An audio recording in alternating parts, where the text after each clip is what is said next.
The fact that India's telecom industry is struggling is a little hard to digest. I come back to that point. The sector has been growing at a very rapid pace since the 1990s, and even today, India's telecom sector is expanding. More users are being added each day.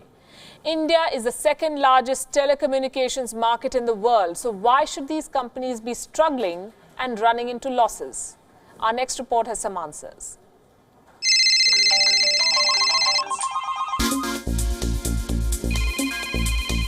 India has more than 1 billion mobile subscribers. This is one of the biggest telecom markets in the world. Yet, these are early days.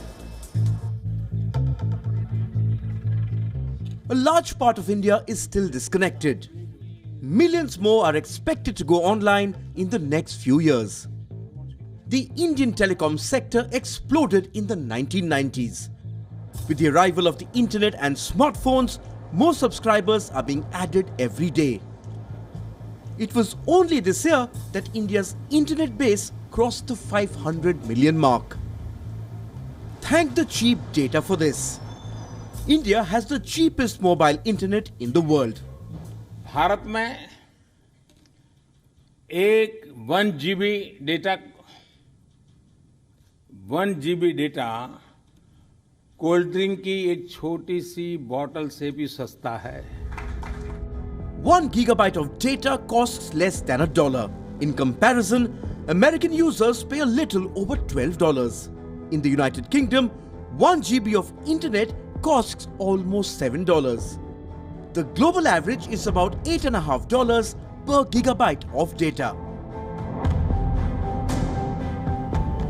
The consumer's gain is the industry's loss. Low data costs cuts into the profits of the telecom companies. But it's not the only reason. Arbitrary regulation is bleeding telcos in India. The chairman of Bharti Airtel, Sunil Bharti Mittal, was quite candid about this last year.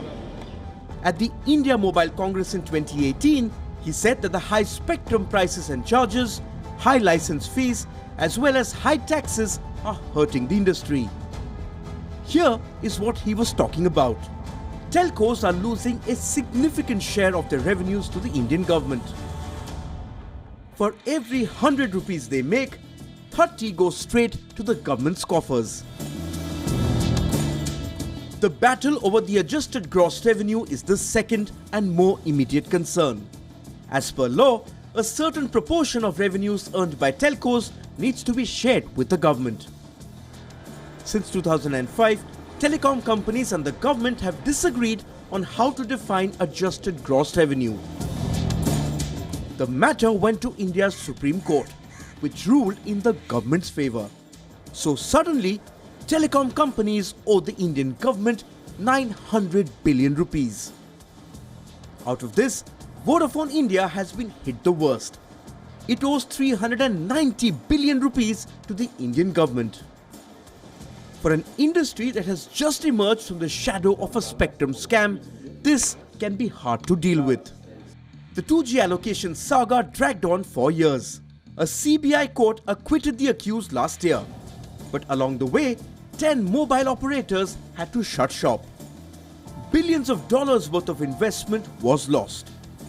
High levies and low tariffs have triggered yet another crisis in this sector.